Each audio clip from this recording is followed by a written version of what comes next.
look around. People living life in the dark and they're broken. Man, we gotta slow down. If we choose to ignore it, then our hearts get frozen. Everybody has a purpose, and everybody has a story that's worth sharing. We need a little more love and a little more caring.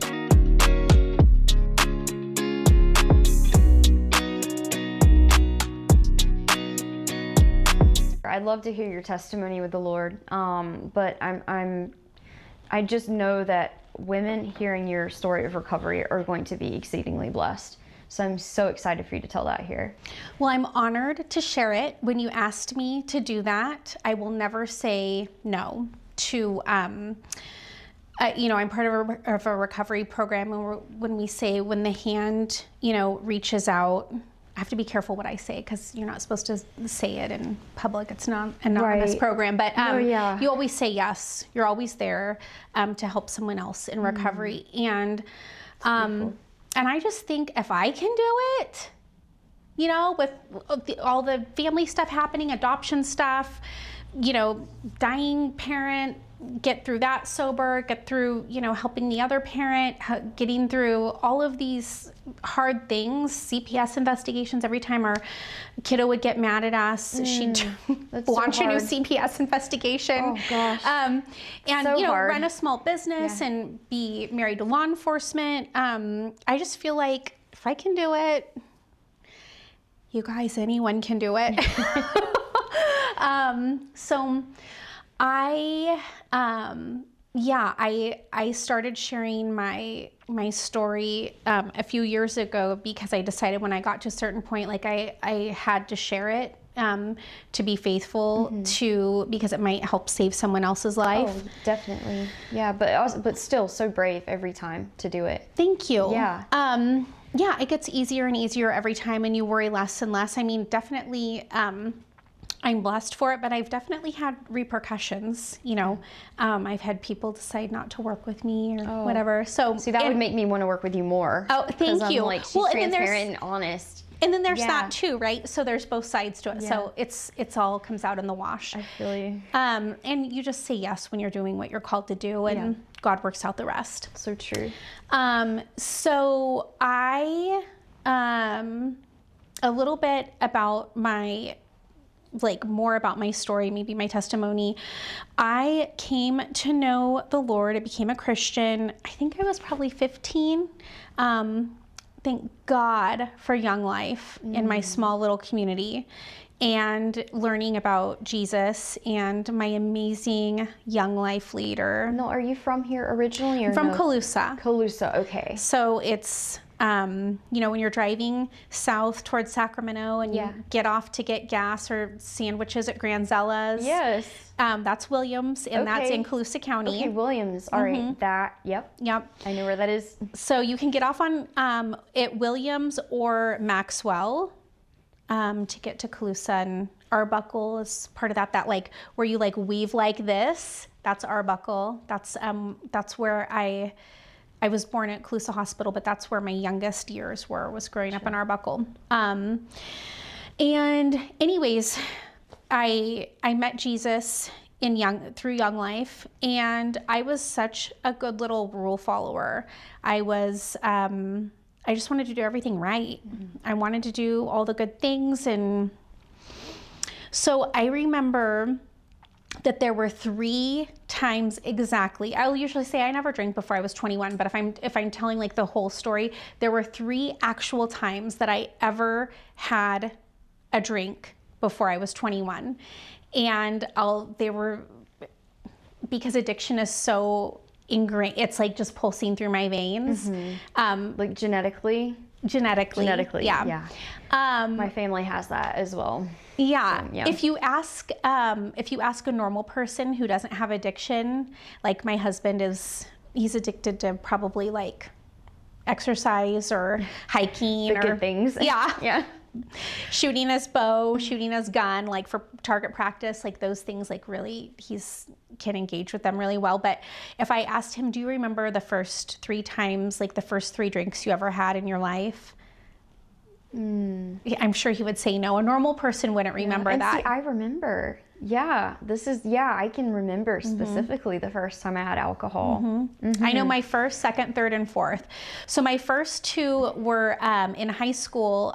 My jobs were just babysitting and cleaning my great-grandmother's house. Cleaning started way back then. Yeah, apparently it came full circle. Look at that. I never engaged that until right now. I love that. That must have been part of like the light bulb moment that I'm like, what are we going to do for money? I think I'll just go clean some houses and make some money. That's so cool. I love that. Isn't that funny? That is funny. That's what I did in high school. Yeah. So I cleaned my great-grandma's house, and she didn't like have alcohol in her house, but apparently there was some peppermint schnapps under a cabinet. And I would usually make like a milkshake for myself while I was cleaning our house. And I'd have on, back in those days, you know, like you'd have the radio or CMT blaring, country music television. Yeah, oh yeah, I remember it. Yeah. Right, and the music videos are playing and I'm cleaning our house. The music video days, yeah. Right, and so, yeah, Faith Hill and... Oh my gosh, I love her. Martina McBride. Yes. We're all doing their stuff. Yes. Oh my gosh. So... anyways, I would make like a milkshake while I was cleaning, and I don't know why other kids were talking about, I didn't go to parties or anything. I don't know what made me even have the idea to try to put peppermint schnapps in my milkshake, but I did, and I thought it tasted like magic. And it was really wonderful. And then another time when I went to clean the next time, I decided to do it again. And I was like, I don't ever want to stop doing this. Like, this is wonderful. Yeah. And I don't remember like feeling a buzzed feeling. I just loved, there was something about it that I loved. I was not in touch with myself. There was abuse happening at home, and I was not in touch with my body. But, it was probably like a relief to feel better. I mean, I guess that's what it was for me. I mean, I had a pretty hard childhood, and my brother had childhood bipolar disorder, and so it was very chaotic at home. And this was like in the 90s when, you know, nobody knew what that was or how to deal with it. So my mom's probably trying to do the best she can, and my dad's, you know, he's moved away, and I had a family member give me a bottle of like Boone's Farm, like strawberry wine or strawberry whatever. And I remember drinking it thinking, wow, I feel better. And when I've become an adult, I can do this whenever I want. And so I'm going to feel better all the time. I can feel better whenever I need to, you know. I think it was, really hard at home. Yeah. So I can't exactly pinpoint the emotion either. I just know that for the first time in a long time, I was like, wow, I don't feel bad, you know. Yeah. Yeah. So I was a Christian by this point, and I felt convicted. And I remember telling my little best friend, my little Christian best friend at high school, like, oh my gosh, I did this. And she's like, well, you better not do that again. Like, you could become an alcoholic.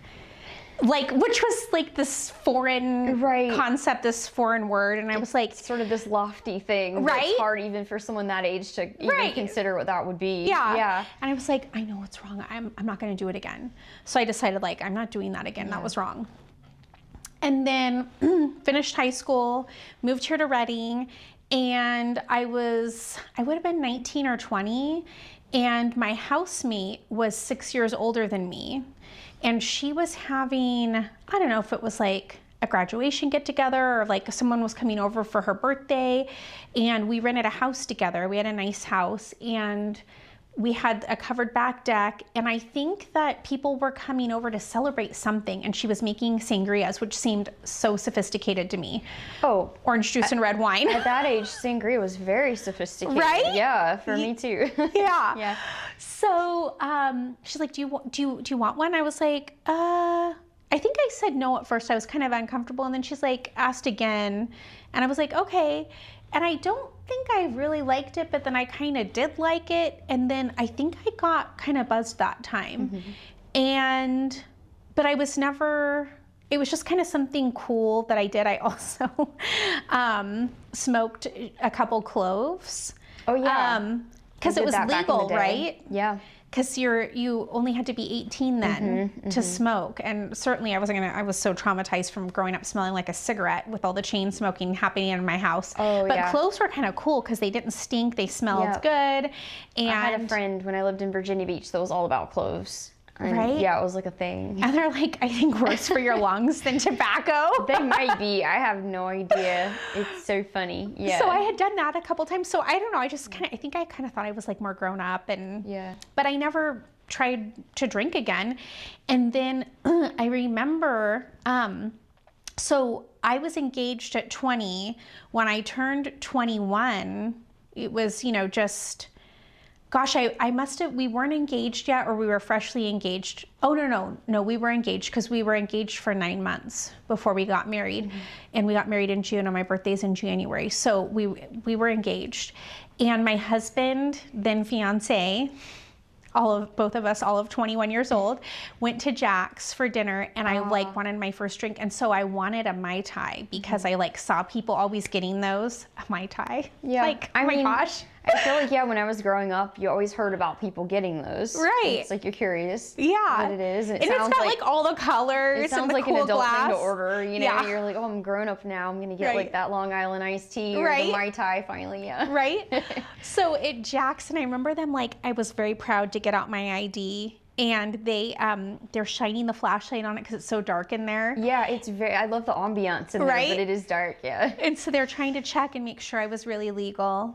I was like, I totally am legal, as of today. You're like, it's official. So that was the fourth drink I ever had. I do not remember anything past that of the order of my drinks, but those were all a non-alcoholic could never remember those things. Yeah. But what's the science behind that? Is that because I'm intrigued now, because now that I am talking to you, I realize I can remember some of the times. Because of our obsession. It's the neural pathway? I don't know about that. It's just our obsession with drinking. Okay. And back before we even knew we had an obsession with drinking, right? So I didn't know then. And then we got married and moved to Sacramento, and we were working in Midtown in restaurants and bars, and we were walking to all these bars after work with all of our friends, I just was I finally had all this confidence, because I was a nerd in high school. Oh, me too, yeah. Were you? Oh, yeah. Oh my gosh, I remember my one little best friend, later on in high school, there was a couple more in our friend group, but for a while it was just the two of us. And if she was gone at lunchtime for sports, and I had to be alone at lunchtime, where was I even gonna it's so hard to be by yourself. High school is so hard. So painful. So painful. For anyone that peaked in high school, good for them. They had fun. I mean, I would never redo it. I'm glad for the folks that had a good high school experience. And I got to go back and teach high school. I taught at a private Christian high school for a year, and all the girls, all the students were so sweet. I feel like I got to relive my high school experience, and it was better the second time around. Right. But the first time, no. It was I did not fit in anywhere. I went to sort of a scary public school in Eastern North Carolina where there's a lot of narcotics and a lot of... Oh my gosh. Yeah. Was it a big school? It wasn't that big. I mean, I'm trying to remember how many students we had. The county I'm from in North Carolina, there are a lot of good people there and a lot of good things there, but it was known to be a little bit rough, and there was just a lot of drinking and drug use that went on, and it was really prevalent in high school. So that type of thing started for me early. I grew up in such a small town. I mean, we had 99 in our graduating class, which was one of the biggest, and that was the high school for the whole town. Yeah. And most of the county went there. Yeah, I mean, I feel like it was a similar situation. Yeah. It couldn't have been, how many people did we have in our graduating class? It was not that many. Yeah. Similar. So all of the cool kids went to bonfires and, went to all these parties. I was invited to one once, and I said, and I was I knew I was kind of an outcast or a nerd or whatever. And I was so boy crazy because of the trauma that was happening at home. I wanted someone to love me so bad. And only one guy in high school ever liked me. And then I didn't really like him. but I couldn't get a boyfriend to save my life. And yeah, one of my like looser friends, like we weren't super close. She was like sweet and nice to me. But I could have never hung out with her and the cool kids at lunch. But she was nice to me like from Young Life, but then she was one of the cool kids and she invited me to a bonfire. And I was like, oh, my parents would never let me. And she's like, well, you don't like ask them. I'm like, well, how is everyone else getting You're to just these? such a rule follower, though, like you said, right? You're like, Yeah. I knew I would know. That was not going to fly. And I never fit in. I mean, literally, God just protected me because I wanted to be loved so bad. My husband is the first boyfriend I ever had. He's the first guy I could get to date me. And then I was like, great, let's get married. Yeah. No, that's beautiful, though, because it can I'm go so the grateful. other direction, right? For Yeah. sure, really quick. That's amazing that God protected you in that way. He did protect me, but I just felt so less than, like so undesirable, you know, like I didn't feel like I fit in. I didn't feel like I just felt very unwanted. And a really difficult home life will do that. I felt the same way in high school. Yeah. So I think, I mean, I just think back to all these guys that I had these wild crushes on. Some of them, like, actually I know would have probably been at the least like emotionally abusive. Like they were just I just thought they were these really cute, wonderful Christian men. And looking back, I see how controlling they were. Just like from working with them in the restaurant and thinking like, oh my gosh, like I never would have lasted as, you know, a woman who has a voice. And I believe that is biblical. And I don't believe we have to be subservient women, just, you know, No. I do not believe that's what the Bible calls us to, and I've been actually reading a lot more about it lately. Yeah, a lot of those verses are taken. Sorry, I didn't mean to interrupt you. I just get really passionate about it. But a lot of those verses, especially from like Ephesians, are just taken way out of context for what it meant, right? That women have to be quiet in church. Right. It's like, do you know the historical and cultural background and context for that before you just pull it out and start silencing women in church? Well, and also, wives, submit to your husbands. Yep, but how does it start? Mutual submission. Submit to each other out of love for Christ. Then, wives, submit to your husbands. Okay, well, you just said that because you told us to submit to each other. Then, husbands, love your wives as Christ loved the church. Amen. And how did he love the church? How did he love his bride? He laid down his life for us, the ultimate act of submission. I believe that is taken so far out of context. Oh, it is. And it's like, a lot of times it's like cult behavior, right? And you see these women with no voice. And, but you can see it in just like normal, regular churches. And it's going on behind the scenes and you don't know it. So where I'm from in the South, okay, this is not every church in the South, all right? There's a lot of really good churches in the South that are allowing women to preach. But in Eastern North Carolina, where I'm from, there are a lot of churches that still believe that women shouldn't be able to preach or pastor other than women or children. And it all comes from that Ephesians, I forgot exactly where it is, but it's talking about women need to be quiet in the church. But that was Paul writing specifically to the church in Ephesus, where women were actually in that culture dominating over the men because they were worshiping goddesses. Wow. And so I get, really fired up about that because one, like if you have to understand the historical context to understand that passage. And that's part of why I wanted to be in California. Right. Women are preaching out here. Right. Women are able to be in leadership in the church, which I do think is biblical. The first church, the early church, had female leadership. So I'm like, more to your point, yes. And even like, okay, so I agree with the biblical hierarchy of like God, and then our spouse, and then children, and then everyone else.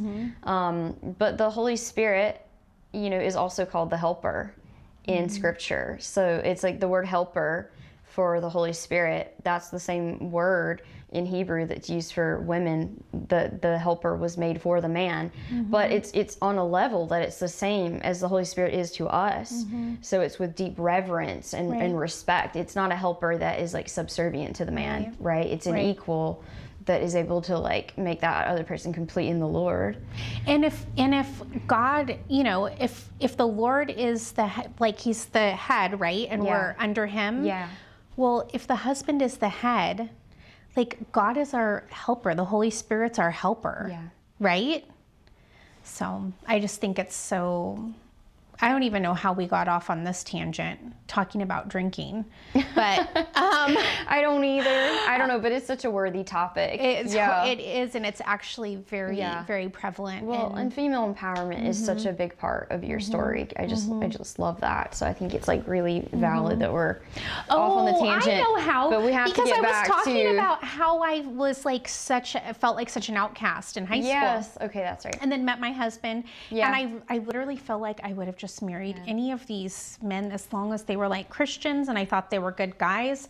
I just wanted to be loved, and God just protected me until my amazing husband came along, who lets me be me and encourages me to be me, and we are a team. Like I literally feel like we get to live out the calling of marriage in Ephesians. And he lets me be a Proverbs 31 wife. I love that passage. Right? Yeah. She considers a field and she buys it. Like she doesn't have to ask, well, do you think I should buy this field?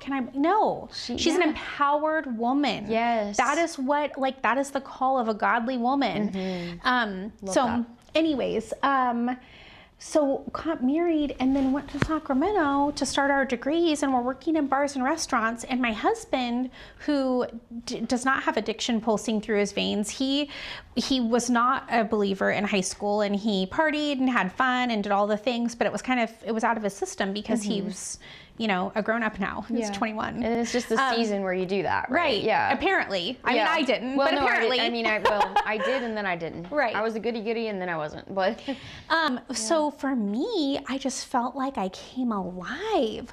Like, we got to sometimes drink at work, and then we'd go out drinking after work, and I suddenly fit in for the first time in my life. And I was confident in social situations. I didn't feel awkward. I thought I was funnier. And oh my gosh, I was a really good dancer when I was drinking. I wish it had done that for me. Oh, well, I don't know that it did it for me, but I thought it did. I've seen some videos after the fact, like people's weddings. I'm like, why didn't someone tell me to sit down? Well, we've all been that one at some point in our lives. But I just felt like I had found my solution. Alcohol made everything better. I thought it made me a better version of myself. Yeah. That's how I felt for a long time. And I thought that people who didn't drink, they just were no fun. Like, let's have fun. I felt the same way. And then when I was finally to the point of quitting later in life, I'm like, dude, I'm not gonna have any fun. How is this gonna be fun? Turns out it's more fun not to drink, but it takes a while to get there, right? And to get to that realization. It really does. Yeah. So I was just living my best life, and I remember, so after I graduated, here's a drink I remember taking. I don't remember what number it was. It was probably a lot. But I was selling insurance, and I was working with someone else at my company. We were going in as a team, for some of these accounts. And we were getting ready. We had been working together that day, and then we had a break before an afternoon appointment. And he was like, I think I'm gonna go home and have dinner with my wife and kids, or I don't know what the time frame was. And I was like, yeah, I'm gonna go home and do whatever. So to get my courage up before this big meeting, I was like, I'm gonna take some shots. I see people do that. I don't know how that works, if it helps, what it does. So I remember taking 2 shots of tequila at home at my little flat in Midtown Sacramento on Q Street. Remember exactly where I was standing when I poured it. What tequila was it? Who knows? Probably something cheap because I was, poor.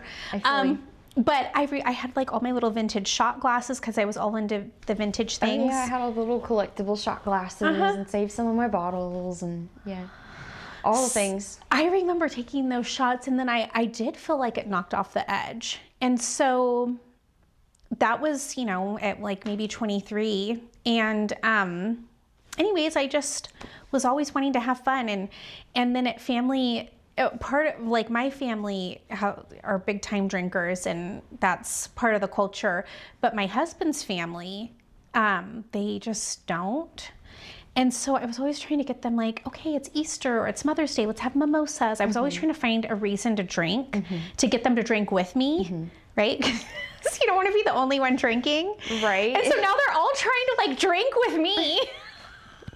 And I'm just trying to make it more fun, right? Because it's like making it fun. Yeah. Because they're all so uptight and boring. I want it to be fun.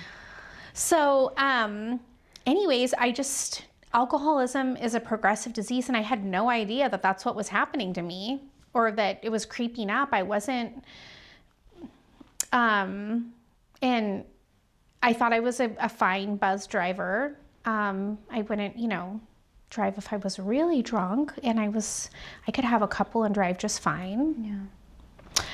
Yeah. And it started to become this weird time in our marriage because my husband was DUI Cop of the Year 1 year. Oh, wow. And he was very passionate about people not drinking and driving. And he would just say, people that drink and drive are like just the most selfish, self-absorbed people there are. Like, how could they even do that? They're risking the lives of everyone else on the road. All these innocent people. Like, he was so passionate about it and mad about anyone who would do that. And I was like, yeah, totally. But like, I'm not drinking really and driving because I'm like buzzed, and that's different than being drunk. And you rationalize it, right? Like, it's funny the things that, you know, a disease can make you rationalize at the time until you're out of it and you see it later for what it is. But that had to be really hard. Well, and I just, like, it was just different. You know how, like, you and I can remember our first drinks and someone like him couldn't? Yeah. It also would have never occurred to me that drunk drivers are selfish and self-absorbed and not being considerate of any other human life on the road and only thinking of themselves. Yeah. Never would have occurred to me. Yeah. Because as someone with addiction pulsing through my veins, my brain was already working differently. So my drinking was like creeping up, but never, you know, nobody thought I had a drinking problem. Honestly, we all thought I was the woman in my family that had dodged the bullet. I was the woman in the family on my mom's side that didn't become an alcoholic. Oh, wow. So it's all the women on your mom's side. Wow. That's an incredible thing to overcome.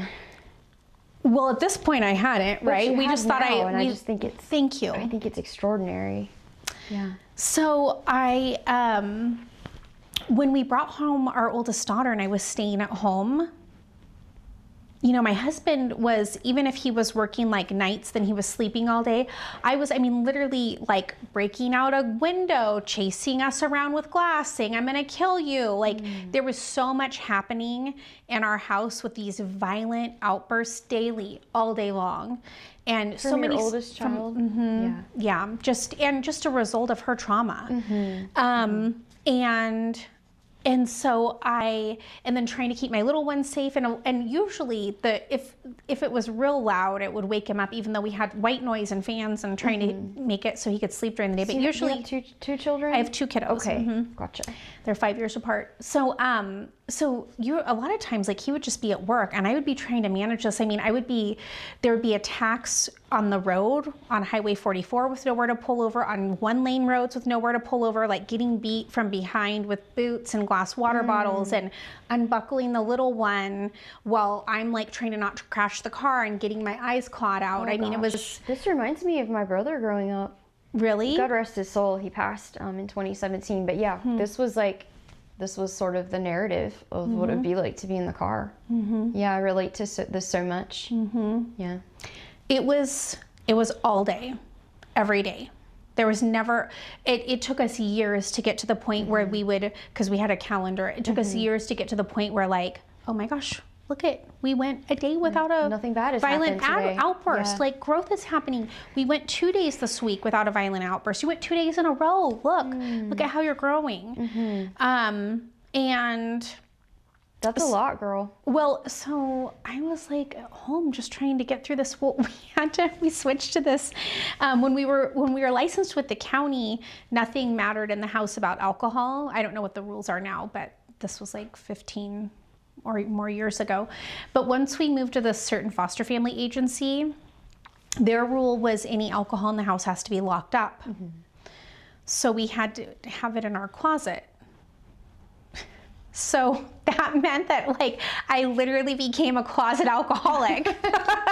Literally? Literally. Oh my gosh. Not just figuratively and literally. Oh my goodness. So I would have my, like, Yeti cup or whatever metal water bottle that no one could see through with a non-see-through straw. I've been there. And all I had to do was fill it up with ice, and no one knew it was in it, and I would just go in and fill it up, and then I would just be like, it knocked off the sharp edges for me so that I could get through.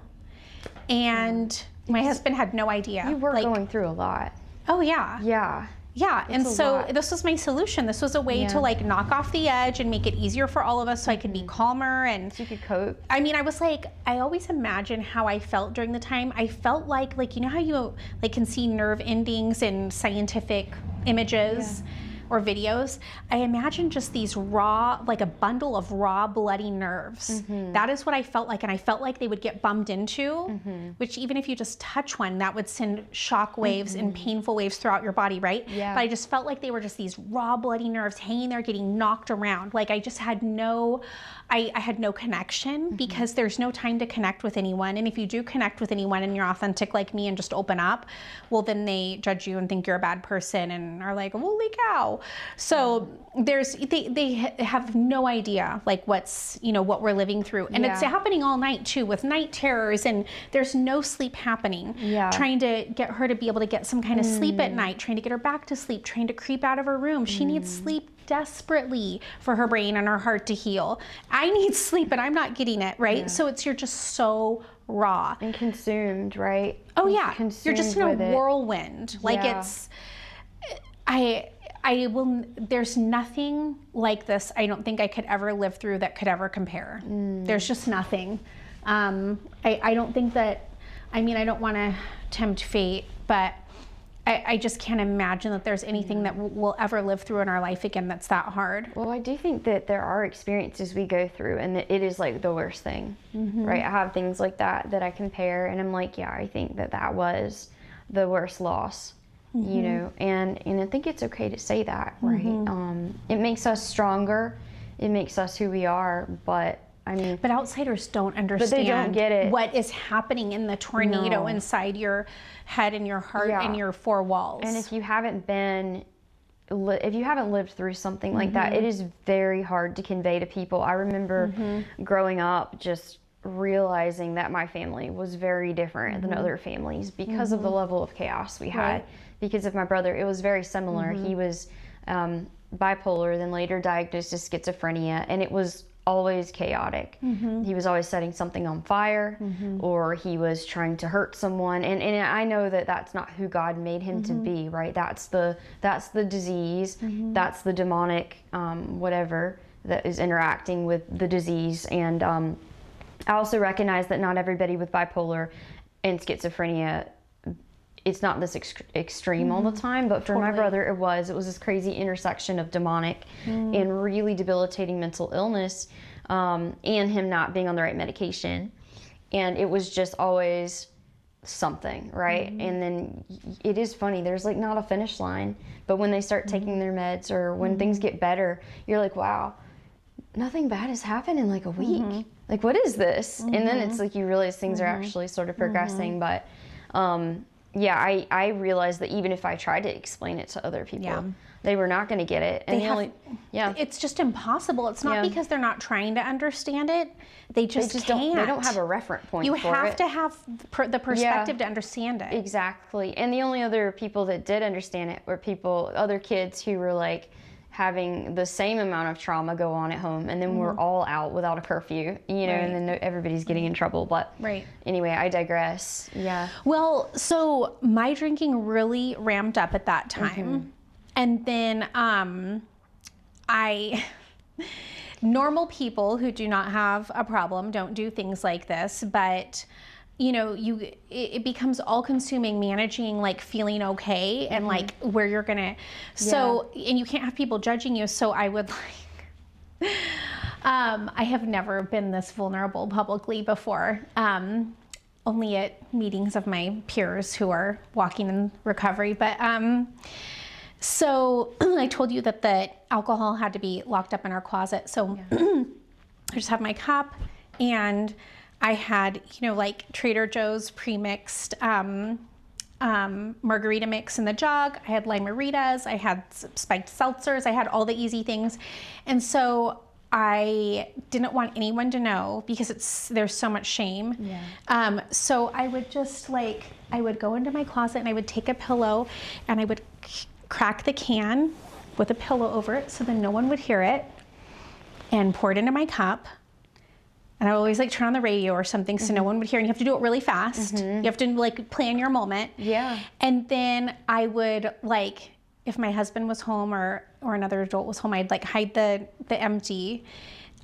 Or if I thought no one would notice, I'd like try to hide it like under my shirt or something. And then I try to smuggle it out to the trash can, like the outside dumpster. It's a whole thing, wrapping it in a bag because you don't want him to look inside and see it. And I also do not want the recycle man thinking I'm an alcoholic. Right. Because I'm not, clearly. It's funny how there's a whole trail, you know, that goes into it. I really. People who do not have a drinking problem do not think about all these things. And I didn't know I had a drinking problem. I just knew that people judged, and so I didn't want judgment.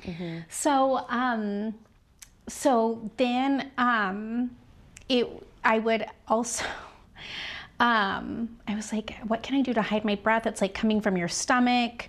So I would eat raw garlic. I thought if I could make my breath really bad, then it would like overpower the odor of alcohol. Did it work? I don't know. I could not smell my own breath. But I was, you know, I thought it did. I also would not kiss my husband on the lips before 5, because after 5 was legal drinking time. 5 o'clock somewhere. So then I didn't have to worry about him judging me for drinking too early in the day or catching me. And yeah, and I was driving around buzzed more and more, and like with more in my system, you know, throughout the day. And then once I got in real estate and was trying to manage my daughters, I mean, they're both just amazing. And my oldest daughter she's grown so much.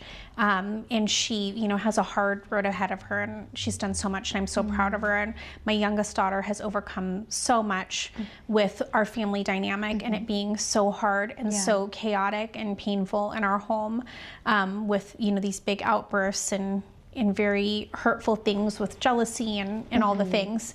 So they're both just doing amazing. But that's wonderful. So I, you know, real estate is a very stressful career. It's, you know, you're helping people through these very emotional transactions, big transactions. There's a lot of ego in real estate. Oh my gosh. So dealing with these other agents, I mean, like, I know all the things. Like, I know which realtor is not like allowed to have a meeting at school with female teachers by himself, because like the kids file literally says I'm not allowed to have a parent-teacher conference without a strong male present. Oh, wow. Like, there is so much ego in our industry. Yeah, that's I could see that. and that's like what we're all fighting is ego. Like, I'm not perfect. I'm fighting it too, and that's why I'm in recovery, because ego is a huge part of the disease of addiction. Oh, definitely. So it's so stressful. And then my children are stressful and my husband has a very stressful career. So I was just drinking more and more and more. And I was to the point where I couldn't really, 11 was the latest in the day I could make it without a drink.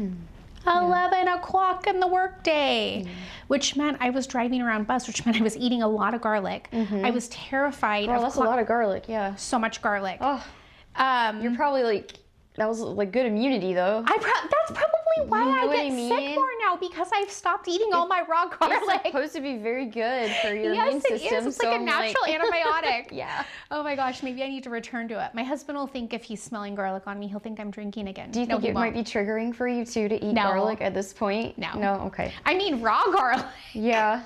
Yeah, maybe. Yeah. It's just it's not triggering. It's just gross. It is hard to get down. I've done it for colds and stuff. Yeah. For sure. But it's that's a commitment to eat it all the time. Yeah, we all enjoy our filthy shots at Roots when we're, wanting to boost up our immunity. I love Roots. Yeah, but none of us are I just want to do this because it's delicious. It's not going down in a fun way. No. And it was, obviously I wasn't necessarily enjoying eating the raw garlic when I was drinking either, but it was so important to me to hide that so I didn't get caught. It shows the level of what you had to do in order to be in that situation, right? Yeah. And I remember thinking gosh, I wish there was a time that I could just always be happily buzzed and have the hard edges of life knocked off. Now, I'm not wanting to go around drunk, but just buzzed without people judging me for the smell of my breath, if they could smell it, which is why I was always trying to hide it. And I remember thinking I think the only way you could do that is with pills, right? And I thought, girl, you're talking about drugs? Illegal, prescriptions or something? Thankfully, the only things I had ever been on, I think, was Norco, I think.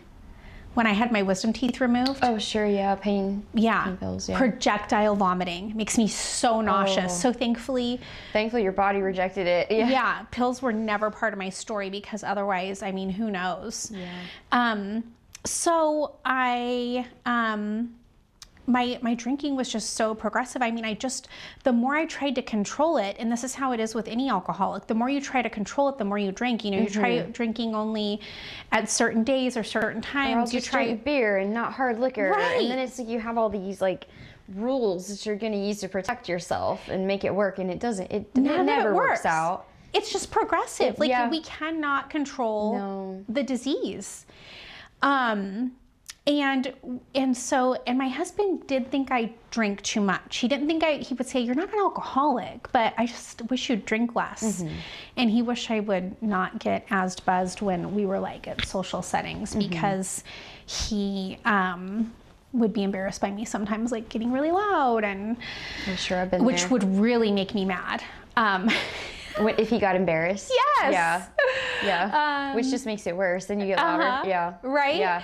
So then I was okay, we're just going to do Friday night mojitos. We're going to have a mojito together on Friday night. So now he's trying to, remember how I'm trying to rope everyone in? So now he's trying to have a mojito on Friday nights to drink with me, because I'm only going to do it on Friday nights. It's going to be a special thing. It's not going to be a daily thing, except I could not stop at one. So then I was going to have two, but that's okay because it's Friday night. Yeah. And then he doesn't know that I'm just trying to keep my cup half full the whole night. Well, but then it's Friday and Saturday. Saturday night's a normal night that people have a cocktail. So we're going to do it Friday. And he's I'm good for Saturday. And I'm he's you go ahead. And then pretty soon I'm doing it every day, but Sunday or Monday, and then it's every day. And then I'm trying to not do it before 5. I'm trying to not do it before noon. Did you have the bad hangovers too? No, not really. Well, that's good. I never, I was just drinking to feel okay. So if we were, out doing something in my college days, I definitely, when I was out with friends, I would have hangovers, and occasionally if maybe there was a Christmas party or something, or a family gathering with my side of the family, there were definitely some hangovers then, but on the regular, Gotcha. no hangovers. Which makes it easier to keep doing it, right? Yeah. If you're not dealing with the repercussions, because I had hangovers a lot. Oh, you did? Yeah, I totally did. And I guess it's biologically just different for everybody. Right. But yeah, for sure, that was one of the things that was hard, you know. Well, and this was so normalized when I was learning how to drink as a 21-year-old in Sacramento. I remember my customers at the restaurant that I worked at. I worked in a fine dining establishment. Oh, I did that. You did? Yeah, I waited tables. Yeah, I waited it. on the governor and his wife, Come all the on. Kings players. That's so cool. Any little B-list celebrities, the actors that came to town. You probably made good tips too. Like I feel like fine dining, it's pretty good. Yeah, I mean it was a great way to support myself. Yeah. I would learn from them. They'd be like, well, I need like the water chaser, or I do tall so that I have more tonic or water or juice or whatever and less, and then it lasts me longer. Like it's so normalized, all these drinking tips. Yeah. Because they were all alcoholics too. Yeah. Like there was no normies that were like playing this game, right? So this was very normalized to me. Oh, okay. And so I was learning how to do this too. So drinking a lot of water, I knew that was important, so that I didn't get hungover. I knew that taking ibuprofen at bedtime was important if I had drank a lot. And just managing drinking is just a full-time job. Yeah, indeed. And I went to bed, I couldn't sleep without drinking. And so I would always go to sleep with a wine glass or something on my nightstand, and usually a bottle. That made me feel the best, a red wine bottle, because then you can just... I did that back in the day. I think my teeth suffered from like, you know. Yeah, it's not good for you to go to bed with a bunch of alcohol in your teeth. No, it's sugar. Yeah. But I totally did it. Yeah. So, I mean, literally, I will not name the name of the establishment, but there is a coffee shop in town that also serves food and has wine and beer and like seltzers and stuff. And they knew that I would be like, hey, it's like, 11. Can you put some Chardonnay in a teacup for me? So it looks like, our little like judgy judgers. Yeah. And so they'd be like, oh yeah, totally. And then, so they knew like, that's how I want my early day Chardonnay, so no one knows I'm drinking. Yeah. And then I remember this one person from my work was sitting with me, and I was like, oh yeah, I just had Chardonnay. And she's like, oh, smart. So no one knows, like, because she would have never thought of that because she didn't have a drinking problem. And then I remember one day going in there to get it, and I was like, can I just have a little Chardonnay in a teacup? And it was like a new girl. She was like, I don't know. And I'm like, oh, they do it for me all the time. And she's like, and this other girl was like, oh yeah, we do that for her. I got it. I'll get it for you. Yeah. Like, cause I was a regular. Yeah. Like there's so much obsession that goes into all the managing the drinking. And do you think it becomes idolatry? Yeah. Yeah. I feel like it becomes idolatry. It's so incestuous because it's not only idolatry, it's survival. Exactly. It was my best friend. It was my solution. And then that was a big struggle for me as a Christian too, because I'd pray about it. I felt conflicted. I'd ask God to free me. I knew I was relying on alcohol to get me through these hard seasons rather than God. Mm-hmm. Exactly. And that was what I was getting at, right? It sort of takes the place of him. Right. Yeah. And so I felt very convicted about that, but I couldn't stop. And I didn't understand like what a progressive disease it is. And I had a friend in real estate. We actually started on the same day at the same company. And I was always like, hey, let's go have a glass of wine after work. And she's like, oh, I can't. I have something tonight. I'd be like, hey, do you want to like go like get a drink? And she's like, oh, I have Bible study. And I'm thinking, what Bible study does this girl have? Like, she doesn't even ever go to a church.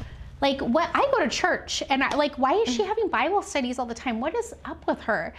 And I was like, okay.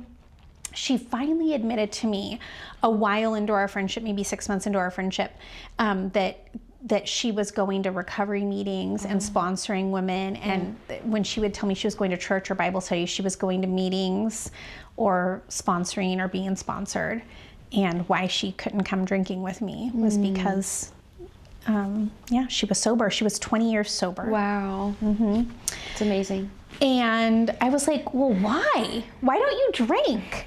Like, it was so foreign to me. Like I just thought, well, she's not a fun person. Yeah. Like when you're in it still, it's like, it's a foreign concept that people would not want to do it. Yeah. Yeah.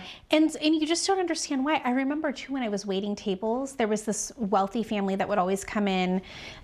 There was 2 of the sons were probably in their 40s, and the parents were like these wealthy socialites and were always drinking, and they were always drinking. Everyone had wine and it was all sophisticated, and then they had grandbabies. And then at one point the son, he'd be like, oh no, I'm not drinking anymore. And I was like, why? And he's like, oh, I just don't sleep good at night when I drink, and I'm just trying to live without alcohol. And I was like, why would you do that? Yeah. Like, I finally had found like something so wonderful. Why would anyone not do it? Yeah. Yeah. So yeah, I knew that she was in sobriety, and so I had been thinking about it for so long. I'd been trying to control my drinking for so long. And one day I had been having this feeling for a long time that something was going to happen and I was going to destroy my life. And it wasn't going to be because I wasn't drinking, or I wasn't driving with open containers, and I wasn't, drinking like heavily and then getting behind a wheel. I was never like a blackout drinker.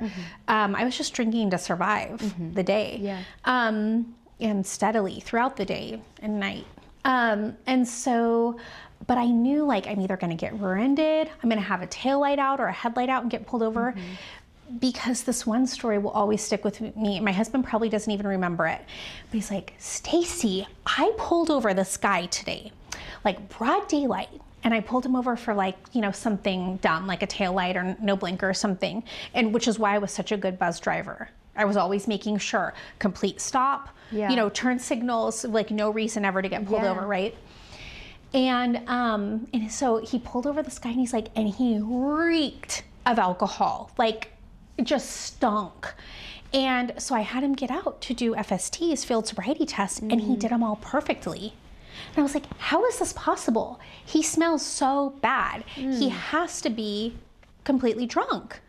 But how is he, like, he's not slurring his speech. He's doing all the tests perfectly. And he's like, so then I had him blow, and it was like 2 times, I don't even know how drunk is drunk. But I don't remember, he said it was like 2 times the legal limit or 3 or 2.5 or something. But he's like, this man should not have even been like conscious. Wow. He had such high blood alcohol content.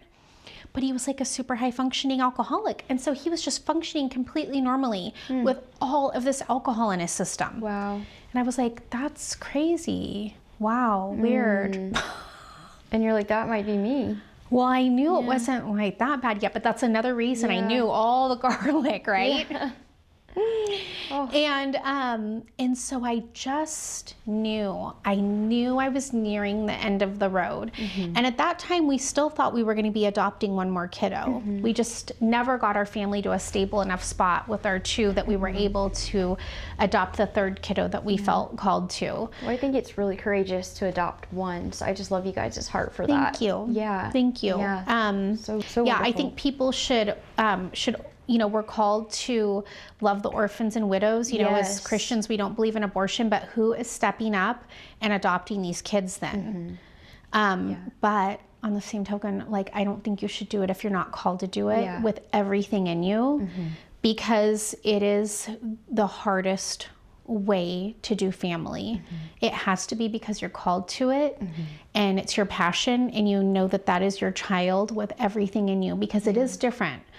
People who only do adoption and don't have any birth children don't feel the difference. It's kind of a curse to have a birth child and have an adopted child, because you do feel the difference of not having that connection with that child from in the womb, through like the diaper changing, through all the things, right? It is different. And to try to have that connection and try to,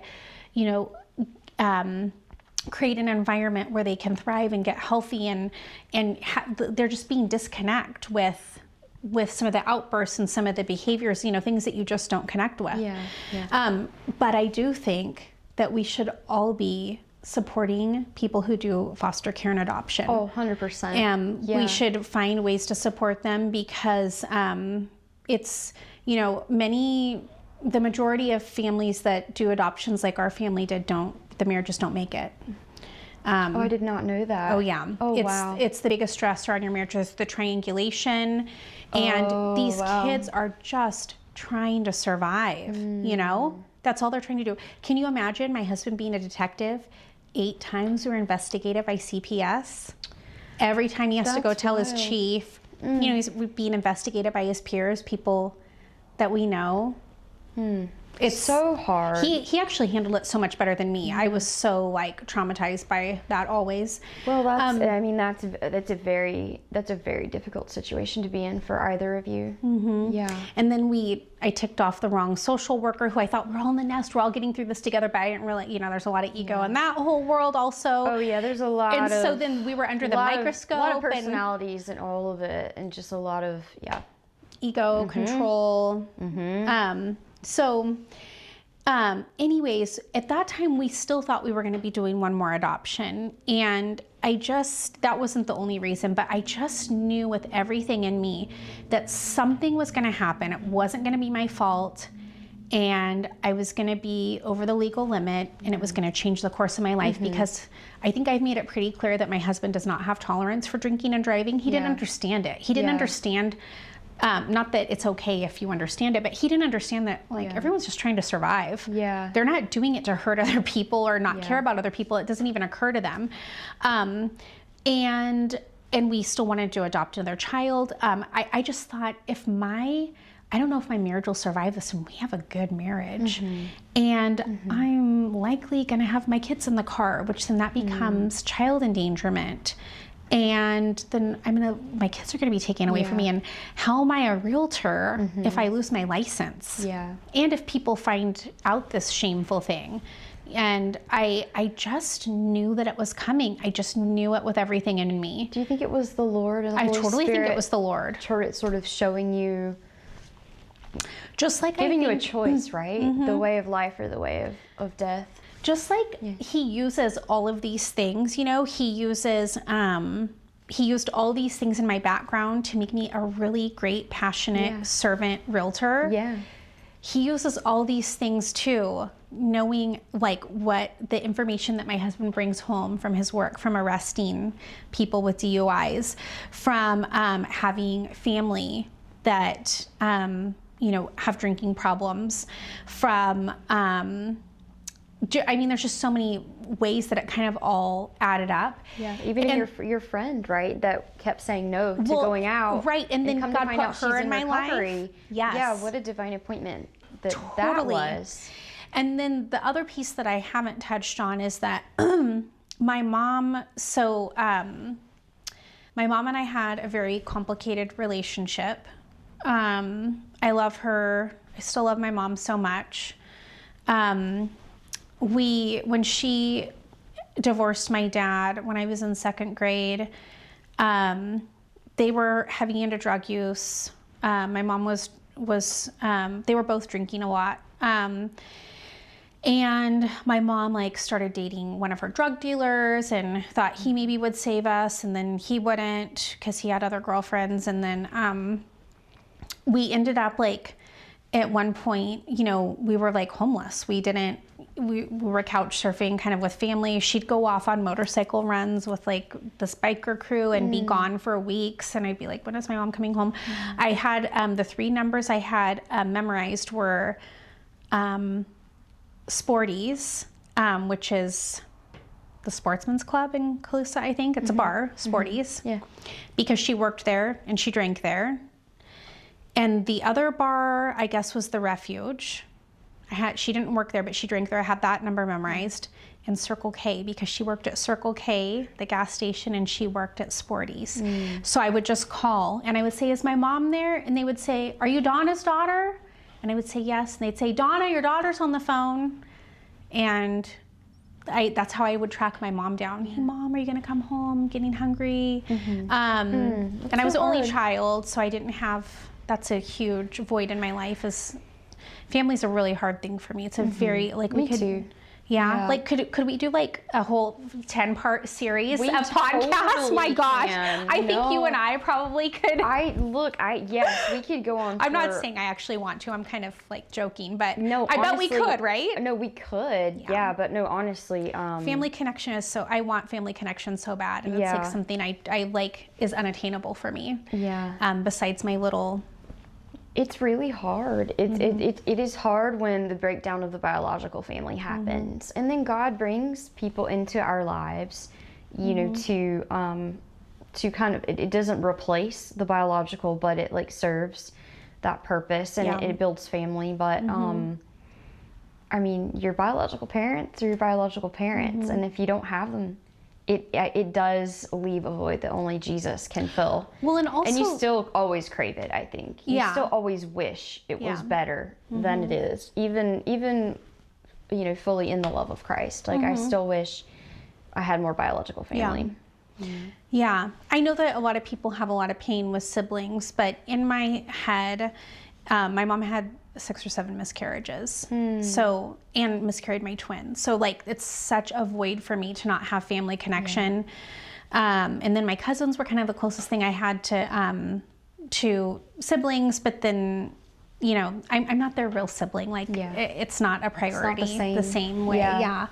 And so I want this family connection so bad that I have my 2 daughters and I have my husband and my in-laws, you know, do their best to be like, but they, you know, what I wish that family could be is like, it's not of interest to anyone else or even probably attainable. It's like this hunger in me that is not a hunger in everyone else, and it's unreasonable for me to have these expectations of them. But I wonder if that's why adoption. I wonder if that's why you're so good at that, because it sounds to me like you guys overcame something that most couples couldn't, and it, despite the fact that, you know, you drank to survive because you had to at the time.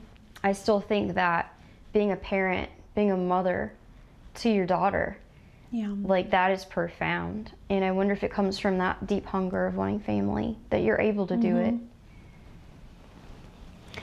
I don't know. I haven't been able to rationalize that yet. You know, these things that God calls us to. Yeah. Some things you can see, like that he like orchestrated all this, and that was just a burning passion in my heart. And my life would have not been complete without it. Yeah. Amen. So my mom ended up at Sporty's playing darts, meeting this wonderful, wealthy widower, who was going to give us this great life, and we weren't going to be homeless anymore. And he was a pedophile. So having, you know, a young woman, he was 18 years older than her, and with this young daughter, perfect age to start grooming. So there was that. But my mom she got free of drugs, and alcohol was not a problem for her. She was able to just drink socially and not, she just chain smoked like so many packs of cigarettes a day. I just smelled like a walking ashtray. It was so hard. That was another like big thing about my high school experiences, feeling like such an outcast because I stunk. Yeah. And there was no way for me to not stink. It's impossible to be around cigarettes and not smell. Like I washed my hair every morning. Yeah. I'd wash my clothes that night, get them out of the dryer, and try to get out of the house. I'd still stink. That's so hard, girl. That was like one of my biggest traumas, is stinking like cigarettes, and no one could ever understand that. But it makes sense to me. I feel like I tried to smoke cigarettes when I was in high school, and I would like try to not smell like them, and then I'm like, oh my gosh, like you can't, it's like you cannot get it. Stale cigarette smells. You can't get it off you. And so no, like I experienced a lot of stigmatization just from the small town I grew up in because of my brother's mental illness. So I totally get that. Yeah, but anyway, keep going. Well, so my mom, she didn't really have any problems with addiction for, 30 years. But then when I started drinking in Sacramento, once I was 21, she'd come and see me sometimes. I wouldn't go back home. Once I got the heck out of there, I would not go back there. It's too traumatic for me. but she would come visit me in Sacramento. Sometimes I'd meet him halfway and pick her up because she was afraid to drive in Sacramento, or I'd go pick her up and she'd come stay with me for the weekend. And I'd take her on like a Mother's Day dinner cruise thing or something. And so she kind of started drinking, like we were both drinking at that time. And then I started noticing she would, and then when we moved back to Redding and she'd come up, she was drinking a lot, and I would be like, Mom, do you want like some water or anything? And she'd be like, nope, I got my beer. I don't need anything else. She would be getting these cases. I don't know how many bottles of beer in a case. Beer wasn't my thing, of IPA. And she would just crack one open. It would be on the floor next to her desk. She'd be sitting at her computer, warm, and she'd put a straw on it. Warm beer, dude. Warm beer, That's warm hard. IPA with a straw. I've done it before. Out Never of with the straw, though. desperation.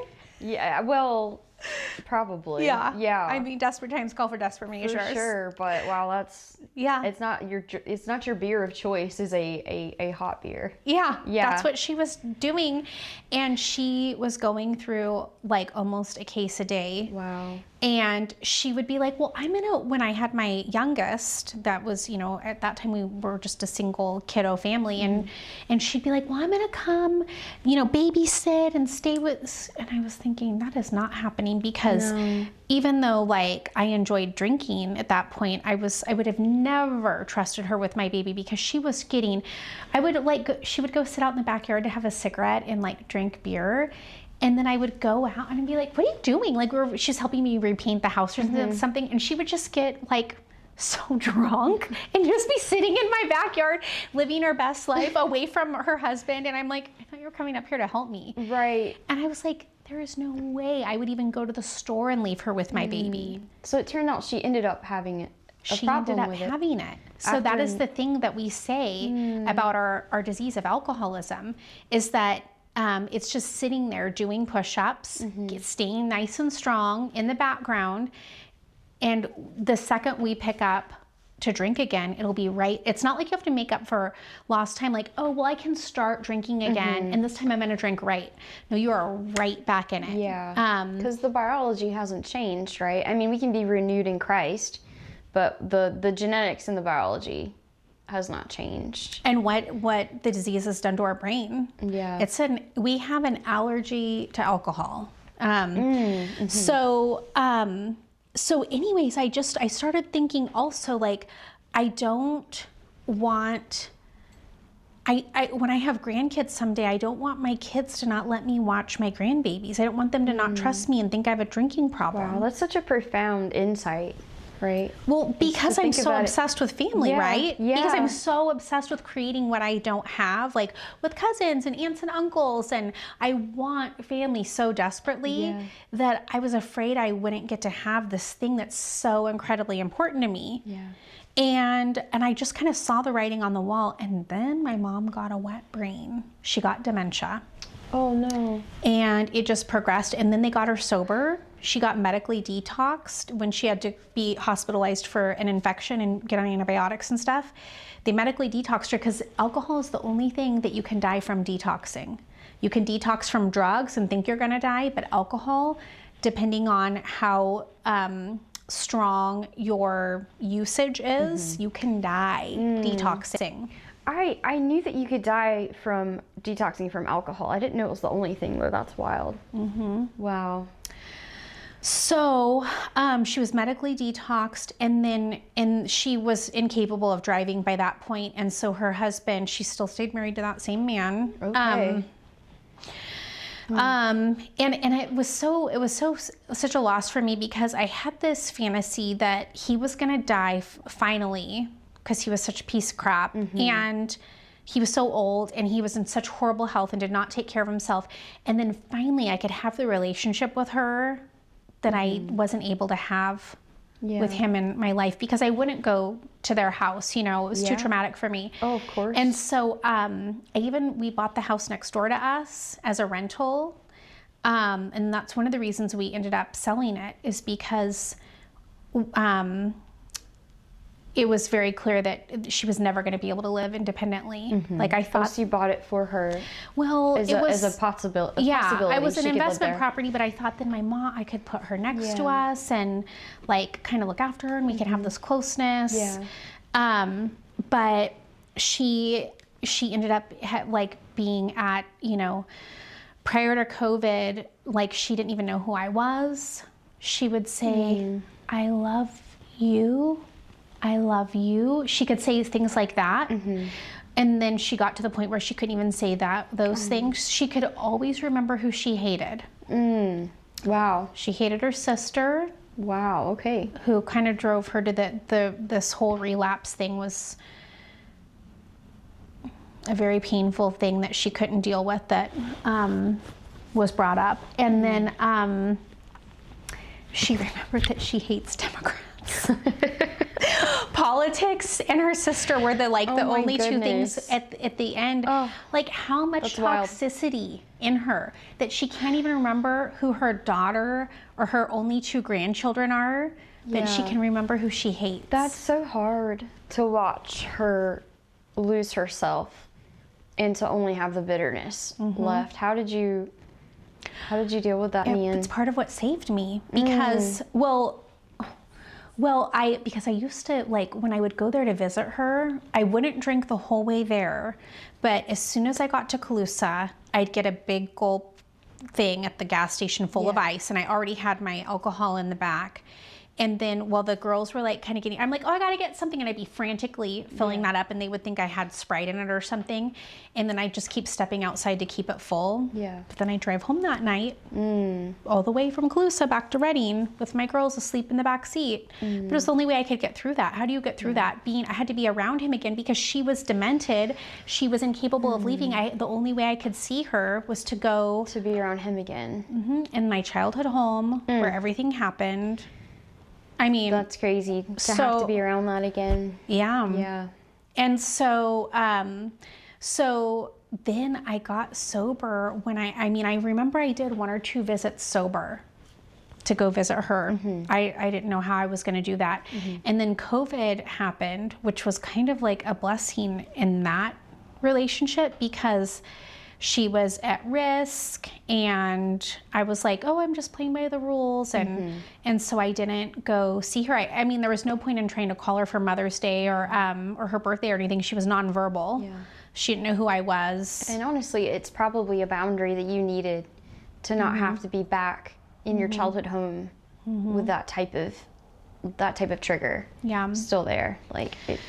And then she died. And her husband didn't tell me that she was in the hospital. He's like, oh, I didn't have your number. Oh, really? It's in your phone. And you have the number of other people in our family that have my number. I never got to tell my mom goodbye, her only child. I'm so sorry. And it was so, my fantasy of having a relationship with her had died already because I knew that alcohol had done this to her brain, and her brain wasn't going to come back. I think all the toxicity in her did it too, all the hatred. Yeah. Which is why she drank, right? Yeah.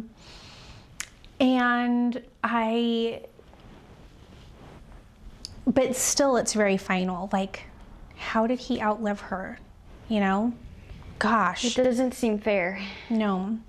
On the wall, I really did think that I had this I don't want to say like vision, but it was kind of visual from God that something was going to happen and I was going to lose everything that mattered. But I also saw, looking at my mom, what my future was going to be like if I kept drinking. Wow.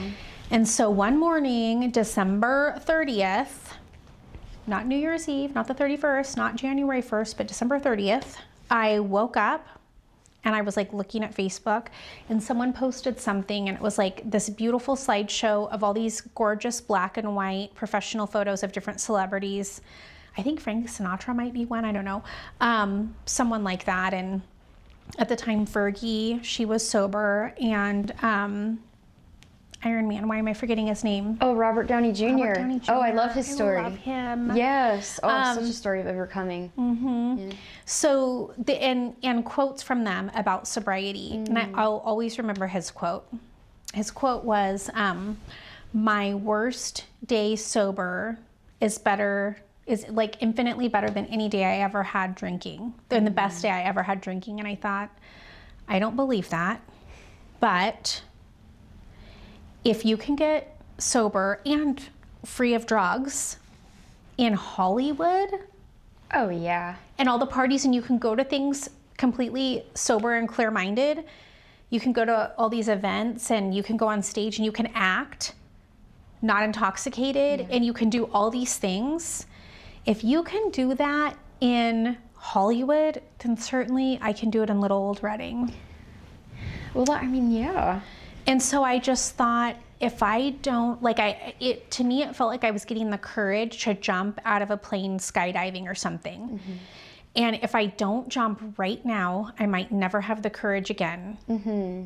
I really just felt like this is my moment. No, I feel you. It's like what I was talking about earlier. There's that window with domestic violence where it's like, okay, I'm ready. Right. And I have to go right now. Like I have to leave now before I change my mind. I have to leave now while I'm physically able.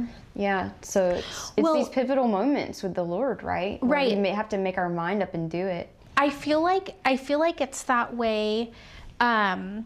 We can't do interventions and save anyone. We can't do, I don't believe in like interventions for alcoholics or for drug addicts, for domestic violence. I just tried to pour into someone who is, it's easy to justify when there's not physical, right? And you know that there's right bad stuff happening because it doesn't have to be physical. No, I mean, verbal, emotional, sexual abuse, it's all bad, right? But you can justify it if you're like, oh, well, they're not hitting me. Right. Well, but the other ones are just as bad. And what's happening to your children. Yeah. Yeah, exactly. But if someone's not ready, they're not ready. If they're not ready to get free of alcohol or drugs or the domestic situation or whatever it is, no intervention will ever work. People have to be ready. I think you're right. I mean, I believe that God can intervene and give them that encounter with the Lord that gives them the strength to want to change their mind and direct their free will to a place of readiness. But I don't think any human being can do it. I do think that having community that's consistently loving, right? So that when you make those decisions, you have support. That you have support and you have somewhere to go, and you're not alone. Yeah, totally pivotal. But nobody can convince you. That it's time to go or it's time to quit. Nope. Totally agree. So my husband was out for a run, and like I said, he wished that I would drink less, but he never thought I was an alcoholic, and I hid so much from him. So he came home from a run, and I said, you have to hear me on this. You have to believe me. This is going to change our lives, and I need you to support me. And he's like, okay, what is it? And I'm like sobbing. And I said, I'm an alcoholic. And he said, no, I don't think you're really an alcoholic. You just need to drink less, right? And I said, Sean, I can't make it past 11 o'clock anymore. And he's like, what? And he said, well, do you think you need and he said the name of a recovery program. And I said, that or rehab or something.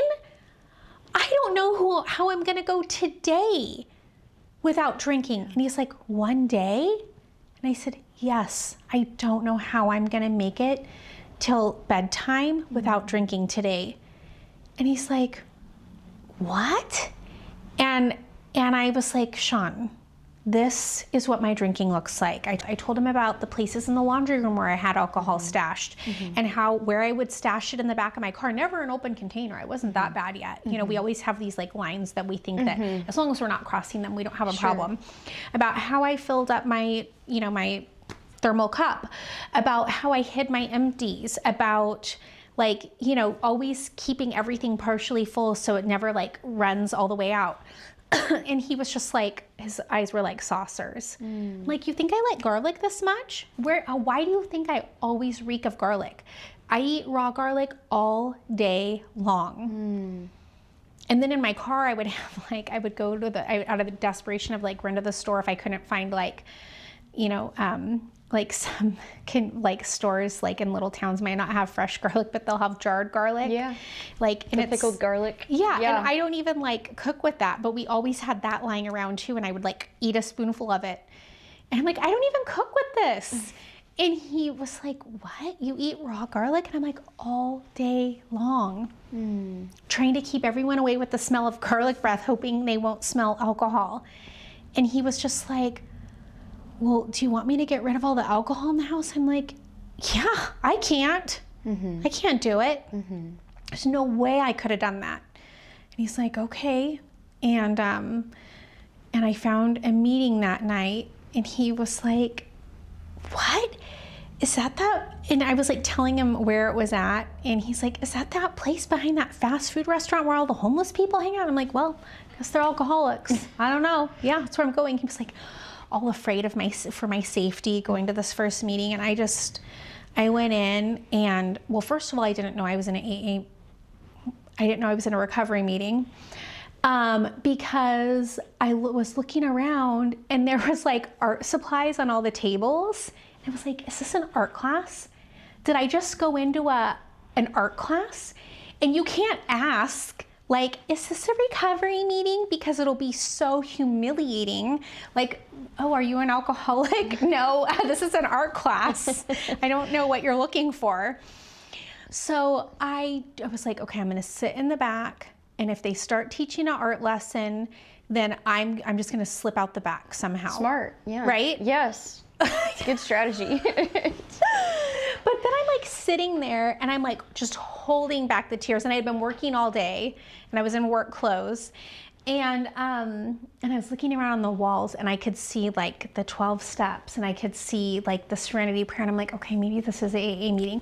Well, turns out it was at a rehab facility, and then they did, you know, recovery meetings downstairs. Oh wow, okay. So I was in the right place. Okay, good. Yeah. And my dear friend, I called her and I told her I'm an alcoholic, and I just admitted it to Sean, and I told her all the things, and she's like, I'm so proud of you. And she said, I can't believe I'm out of town today. She was out of town for the weekend. She's like, I wish I was in town so I could be there with you. And she's like, okay, that's the only place they have a meeting tonight you can go to. And she's like, okay, just look for the similarities. She knew it was like a rough meeting. And she said, just look for the similarities. I'm gonna be praying for you. And I just sat in the back and just sobbed. I was filled with shame.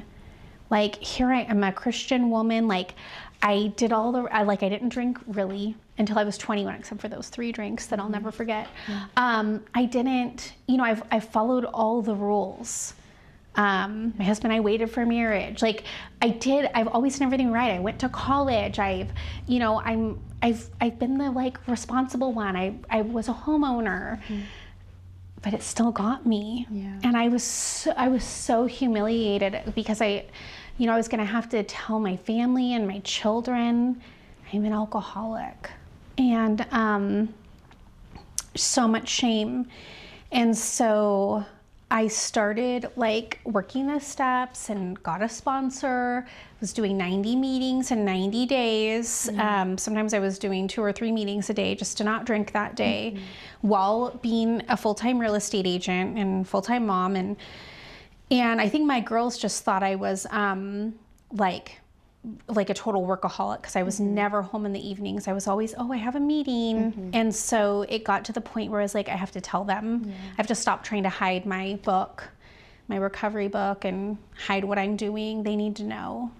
And I was just so humiliated, and to admit that to them. And the beauty of it, looking back now, is that, there's nothing I wouldn't do for my kids. You would throw yourself in front of a moving train or a bus to save them. There's nothing you wouldn't do. And I just felt like such a failure, but honestly, I have protected my kids. Like, if anyone had told me when I was 21, hey, you have alcoholism pulsing through your veins, and this is a progressive disease, and there's a time when you can stop, and there's a time where you'll be beyond being able to stop. And if you don't stop now, then you are going to become a full-fledged alcoholic. No one ever told me that, but my girls know that now. Both of my girls, my birth child, who is just like me, little overachiever, and she's such a good girl.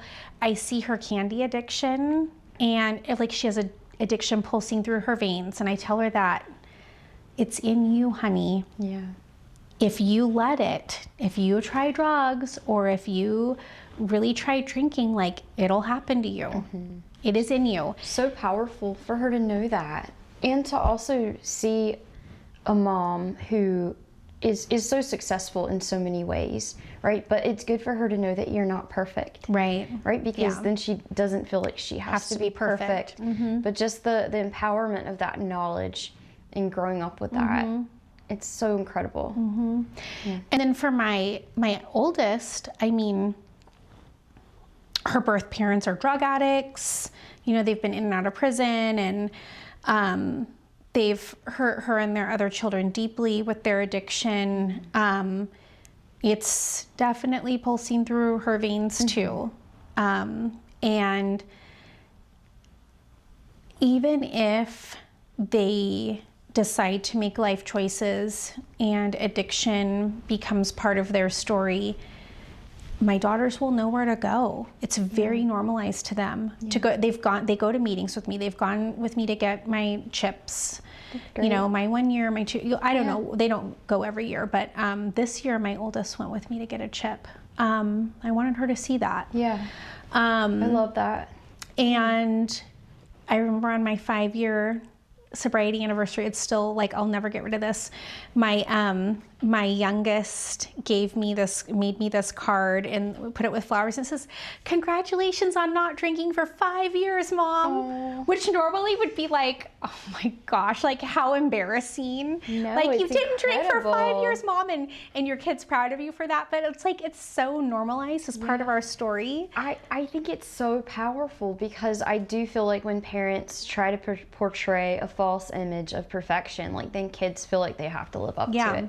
And then if something does happen and they don't live up to that standard, they do not know what to do, right? And so I think it's incredible that your kids know, and I'm sure it makes them respect you even more as a mom. Now they will eventually. Yeah, it makes me respect you even more as a woman, to know that you walked through that, and to see how willing you are to be transparent about it, to help others, right? That's Well, that's someone powerful. shared something that changed my life, a simple little, and I told that woman that what she shared that day changed my life. The woman that was in recovery. No, the woman. Well, yes, she knows she changed my life. She's called an Eskimo in the program. She went before me. Oh, okay. She That's what's called. showed me the way. Oh, that's cool. And I'm so grateful for her, because I didn't even know that these kind of meetings still existed. I thought it was just when a man loves a woman, and it was a thing of the 80s. Yeah. I didn't know that there's recovery meetings happening all day long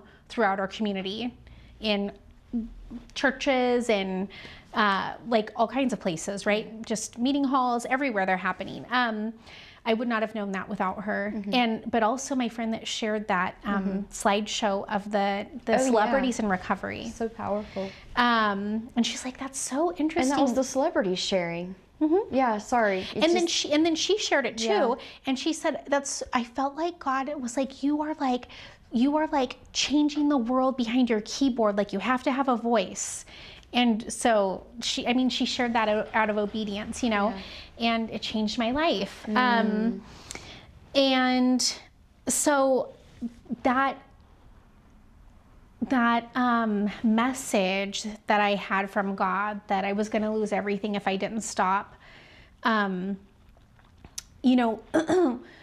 a lot of people don't go into recovery until they hit their rock bottom. That's the majority. Yeah. We're crawling in the gutters before we finally go, okay, I have to, make a change or I'm going to die. It's very rare for people to maintain their sobriety who don't have a rock bottom like that. Because we think, well, you know, I can probably drink again normally now. Like it wasn't that bad. Right? Yeah. Because I didn't lose my marriage. I didn't get the DUI. I didn't lose my kids. I didn't lose my career. But God gave me a gift on my 90th day of sobriety. I had done my 90 meetings in 90 days. I had a sponsor. And I was, that morning, I had taken the day off work because it was a field trip for my daughter and her little Montessori school. So parents just drove. Oh, Montessori's so good. Yeah, I love Montessori. They're amazing. And it was such an important investment that we made, and I see it all over our youngest. She was in it since she was 1. She did Montessori from 1-year-old and then finished 5th grade and then started 6th grade at a different school. That's awesome. And it was so shaping for her. But, you know, like going to like these events with all these private school parents and like, again, like feeling like not fitting in and all the things.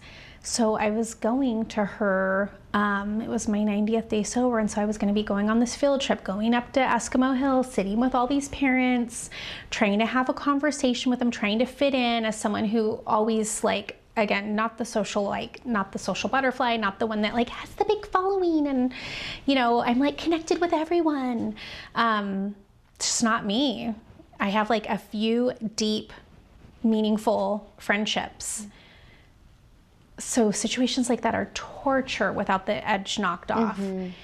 And I remember that morning, I was 90 days sober. I was going to get a 90-day chip that night. And I was talking on the phone on a work call. I was making our hot cocoa thermos. And I was talking to someone in my industry who I also knew was sober, but he didn't know that I was. And I said, hey, by the way, we were talking about a file, and I said, by the way, we have something in common. We're in the same club. And he's like, yeah, what club is that? And I said, this recovery program. He said, what? You? He had been outspoken about it? No, he keeps it on the DL also, okay. and he's pretty anonymous about it, but when you go to like meetings then people know. A lot of people go to like private meetings that are like professionals because they feel like they have to protect their anonymity so much. I mean, people that work at hospitals, like what if someone didn't trust them to be handling meds or whatever? You know, pilots could, you know, like, are they going to be trusted at work? Could it affect their career? And you're like, all I did was get sober and do the right thing. And then it can like affect you negatively.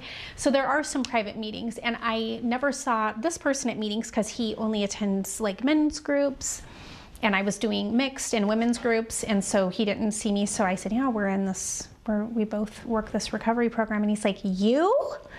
And I said, yeah. And he's like, well, like, I said, yes, I've done 90 meetings in 90 days. Today I get my 90-day chip. And he's like, well, you have like a sponsor? I'm like, yes, I have a sponsor. I'm working the steps. And he's like, okay, wow, I would have never guessed that. And I said, yeah, I'm so free. I'm making 1 hot cocoa thermos for our field trip. I don't have to worry about, do I make 1 for her and 1 for me that has the peppermint schnapps in it? Oh my gosh, so full circle. And that is like nothing that I ever drank. Oh my gosh. gosh. I didn't even get that until now. That's wild. I'm 8.5 years sober, and I've told my story so many times at recovery meetings, and I never got that until now. Because wild. that was the only time I would ever drink that. It's like in hot cocoa. That is not like something I would drink. Look at the way God has written that story. Yes. Oh my gosh. So, you know, the like all the planning that goes into drinking. Do I make 1 for her and then 1 for me, or do I just add schnapps to like my cup? Do I offer it to other parents, or are they going to be judges? Like, do they want to have fun with me? And what like, happens if somebody drinks it by accident, and then you're like, then you're found out? Yeah, I learned you never set the cup down. No. You always hold it because. And somebody's like, I want some. And you're like, no, my you husband don't. thought he was drinking like, from my water bottle one day. He was like, what is that? Is it vodka? Yes. Yeah. Because I've done it before. Yeah, I was like, well, he's like, it's like, you know, he was like, it's like what time of the day? And I'm like, well, it's the weekend. and I never made that mistake again. Always a way to rationalize it, for sure. It's, So always hold your cup, never set it down. So anyways, I was like, yeah, I'm so free. I don't have to worry about this, like my drinking. And he was like, that's great. So anyways, drove up to Eskimo Hill. I took my husband's truck that day because, it was, you know, there might be snow and it's 4-wheel drive. And I called him, I'm like, hey, it's making this like vibrating sound. Has it been acting weird? And he's like, well, it's been fine. I'm like, well, and then I got back on the road, it's making it again. And then I was like, well, maybe it needs air or something. And I'm like, not trying to be a girl, but I was like checking with the little gauge, and yeah, nobody wants to have to do that. And I don't know, what it's supposed to be. Air in. I don't. Yeah, want and I'm like, is air even going in? You know, and I'm like trying to do it to all the tires. It looks more plump, but it's hard to tell. It's hard to tell. So I fancy myself as a very capable, empowered woman. So I found so dumb saying this, but like I just don't know, you know. No, you and are if you're doing it for capable, so empowered long, woman. and it doesn't seem like anything's changing. It's a mind trick, because there will be more air in, but then you'll start to compare it to the other tires. So, and you know, I feel you. Okay, I'm an thank empowered you. woman too, but I don't want to have to do that. Yeah, I will do it. So then I got on the road and I'm like, oh, the truck's fine. I guess I needed some air. So we go up to Eskimo Hill and we have a fun day. I get through the day. I socialize with all the parents without, you know, like without the edge knocked off. I get through it. I do it. And one thing I have to say is that when I would start feeling these feelings, like, you know, these racing feelings right here, I'd be like desperate to like get a drink in down my gullet. And then, you know, within 5 minutes, you kind of like, there's a calm that comes over you. If you just press through. Well, or you mean if you drink? From drinking, oh, I see. Right?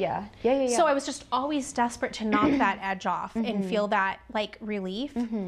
What I learned in sobriety is that feeling comes in 5 minutes regardless. Oh. If you do breathing or you just get past that moment, the calming comes anyways. I was giving so much credit to alcohol.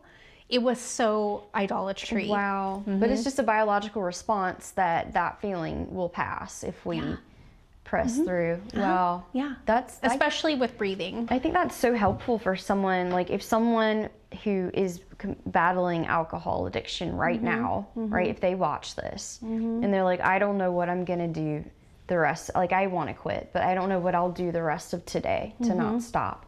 Right? Like, what would you say to that person? Like, what are the breathing techniques that will help them get through today? Okay, so I try to do like 5 deep breaths. Like 5 is just an easy number to remember. And so the number of grace, right? It is? Yeah. Okay. It's biblically like the number of grace. I didn't know. Yeah. So I breathe in through my nose and I try to like stretch out my belly as big as possible. And I try to breathe in for a count of 5 and then hold it for a count of 5 and then breathe out for a count of 5 So 5, and then 5, hold and 5. it for 5 before I breathe in again. Okay. So it's like you're really slow. You're like 1, 2, 3, 4, 5 breathing in and then you hold it 1, 2, 3, 4, but I don't do it that fast. And then you breathe out for 5 and then you hold it for 5 until you breathe back in. And oh my gosh, you're so calm afterwards. And you do it 5 times. And all you have to do is like, you can just, it's easy because you got 5 fingers. So if you can't see, I was tapping them down so I know exactly on my leg, like which breath I'm on. And gratitudes. Just start writing down gratitudes. Text your best friend, text your partner, text someone what you're grateful for. I'm grateful for these things today. Gratitude is life-changing. So if you can do 5 things you're grateful for, and if you can count your breath and you can hold it 5, 5, and 5. If you can do the 5s, that's the next right thing, right? And then you just do the next right thing for sobriety. You realize like how good your life is. Yeah. We get so wrapped around the axle on what's going to be and what's not well right now, what's not going well, and if we focus on what is going well and how blessed we are, it changes everything. But I really believe in working a recovery program and having a sponsor and going to meetings and service, being of service in a recovery program and serving others. Changes everything. Being in meetings and hearing other people's stories and somehow, I mean, It's a God-inspired program. So here's the thing. What God told me was that I was on the cusp of losing everything was so true. Because on the way home from Eskimo Hill, I started feeling like the truck was acting really weird. And instead of being like, Sean better figure out what's wrong with his truck when I get home, I started being more cautious. Even though I thought I was always a good buzz driver, right? I wouldn't have been going over the lines, but I probably would have been like, you better figure out what's wrong with this. But now I'm being more cautious and I'm trying to slow down, and the front passenger wheel flies off the truck. Whoa. And I am on a curvy mountain road with a shoulder about this wide and a steep bank. Well, it was probably more like this. There's no pulling over because I would just roll the truck and potentially kill my daughter and myself, because I have my youngest, strapped in her little booster seat in the back, because you had to be in a booster seat until you're about 18 in my family, and in the back seat, not really, but they felt like they were never going to get out of the booster in the back seat. All kids feel that way, and it's like, no, it's safer. They were a few years beyond all their peers. It's okay. Because my husband goes to accident scenes. I know. He's a police officer. Yeah, he has to do the rules. Well, it was mom. And yeah. It was mom, because I'm like, he goes to these bad scenes. Like, I know what could happen. You're staying in the booster. Yeah. So she's just strapped into her little booster seat, and the wheel flies off. And I'm like, oh no. And so now I'm trying to brake and steer with only one front tire. And all I could do was get, literally there was this much shoulder. And all I could do was get right on the shoulder, and it buried the brake drum or the disc brake or whatever it is. I sound like a girl again. It buried it in the dirt, and we finally came to a stop. And I told my daughter, get out. And we ran, because I was like, a truck is gonna come flying around this blind corner, hit our pickup. It's gonna hit us and kill us. And we watched the tire ping pong. It was over the edge? Over the edge? Over the edge and through all the trees, through the forest. What's that pinball game? It just pinballed through the forest. That's wild. And we ran into the trees, and CHP was called because we needed flares. And I was, at the very best that day would have turned out was my daughter watching her mama do FSTs and get a DUI. Wow. That's the very best it could have been. It could have been an accident. It could have been hurting her, killing her. Oh my goodness. And I was 90 days away from losing everything. I was right. Wow. That is so wild. And the Lord knew. And he warned you in advance. And I got that gift because I never have to wonder, well, maybe I could drink normally now. And no, I was going to lose it all. And what's crazy is it would have been right where it started.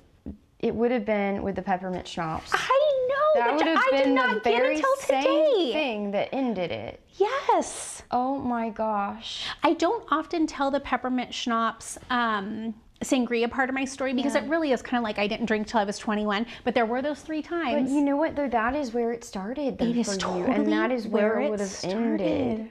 And it's where it would have ended. The heart of God is, he loves you so much. He loves his daughters so much that he went before you and gave you that insight and that vision. And furthermore, you chose your family above yourself, right? You chose the pain and suffering that is quitting and deciding to quit, and then going to meetings. Ultimately saved you too, but at first you chose them, which is so beautiful. Yeah, and the grandbabies that I'll have someday. Oh my goodness, my marriage. I knew I was going to lose everything that mattered. Yeah. So that is my story, and I told God, I made a promise to him, because someone shared something that helped me get sober, that when I was 5 years sober, I would share my story. I would put it on social media, and I'd be public about it. Because it might help someone else. And at 5 years and 1 day, I stalled on 1 day. I did it. It was terrifying to put it out there, but I did it. Because I thought after 5 years, probably people aren't going to be worried about me falling off the wagon during the biggest transaction of their life, and they'll trust me. Yeah. As they should. Yeah, but you know, people who don't understand, you know, could have that fear. Yeah. So, and then I've you know made that post public on my personal page, which a lot of my clients are on, and then there was a big thing that happened in this last year where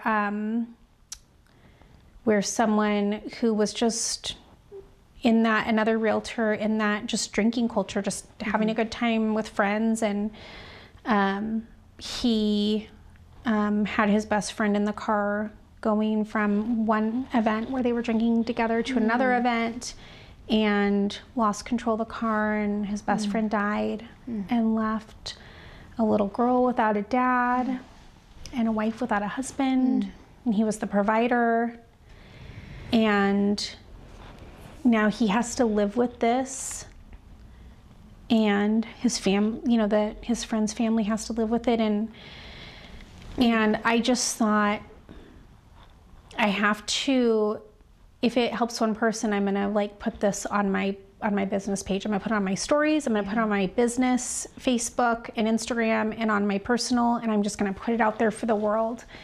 And I know that there will be, you know, people who might use it against me. People have been so lovely. And I forget people have seen me naked, you know. I feel like that's like the most naked. And I forget people have seen me that way. Like, you know, people come up later and be like, that was brave. Thank you for sharing that. And I'm like, oh, I forgot you've seen me naked. So people have been lovely. And whatever repercussions there have been, whatever, it wasn't, those weren't meant to be my people anyways. Yeah, so exactly.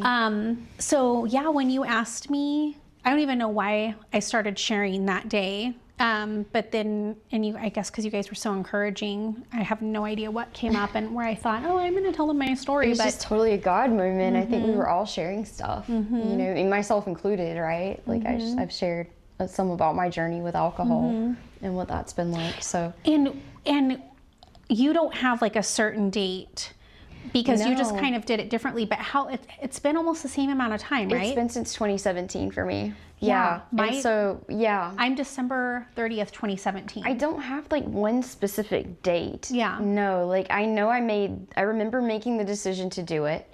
And I remember my journey is very different, and I won't like steal all the time talking about it, but no, I don't have like one specific date, because it was like I made the decision not to do it, but I think I had made the decision not to do it before, and I wasn't sure. But really just the grace of the Lord came in, and I left it behind, and then I just did not pick it back up again. So it was, I didn't go into a program. So it's a whole totally different journey. Right. And so I still question whether I was like fully an alcoholic or if it was just alcohol abuse.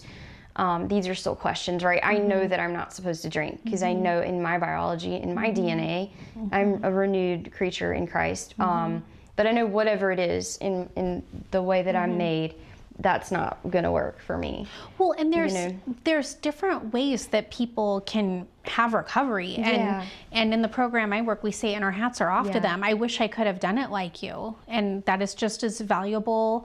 And you know, you got free from addiction or whatever it was, it doesn't matter what we call it, does it? Yeah, well, I mean, there's, you know, in Christian communities, there is so much discrepancy on whether you give it a label or not. And I have felt torn between that, because there are recovery programs where I have served at, and the women, I've served at Visions of the Cross, which I love being out there. I love their program.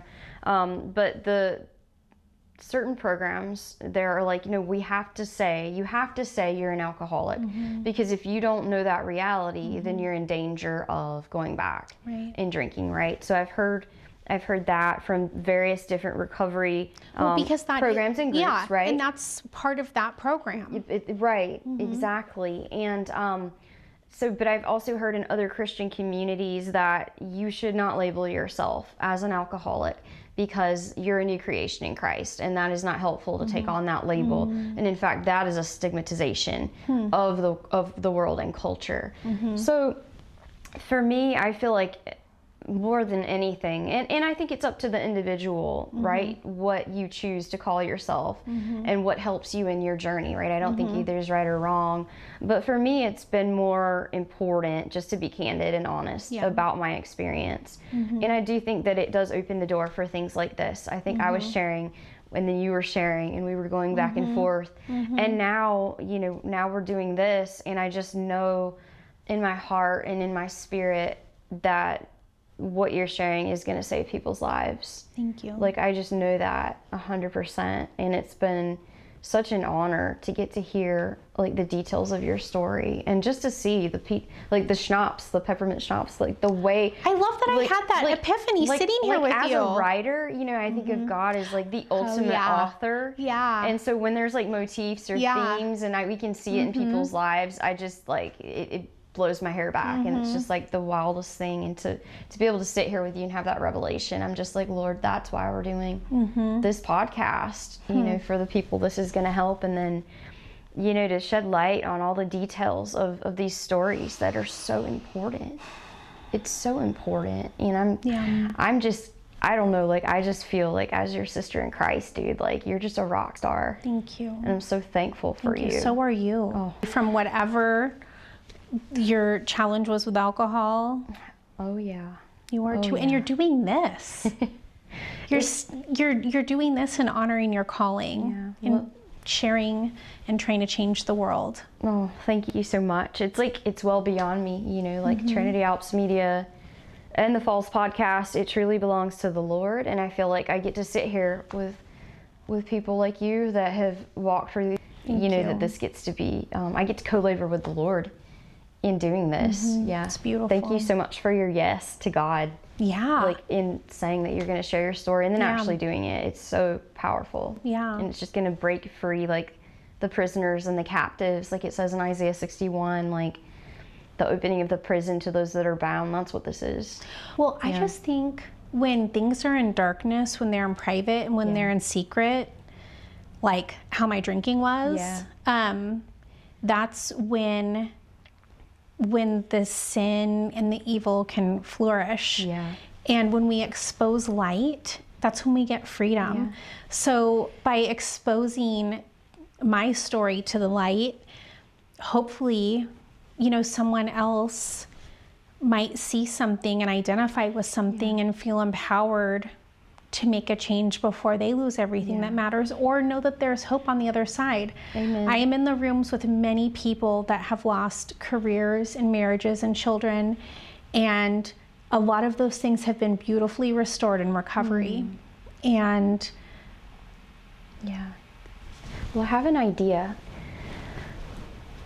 There will be viewers watching this, and some of them might be going through exactly what we're talking about. Would you want to pray for them? Okay. I mean, I don't know. You don't have to. It's just an idea I have. No, I will. Yeah, I think. Okay. Yeah. Yeah. Okay. Let's do it. Okay. Okay. Yeah. Hold my hand. Yeah. Come over here. Okay. God, thank you for Sarah and her passion for being someone who's making a difference in the world and saying yes to doing this. Thank you for the gift of getting to share my story today.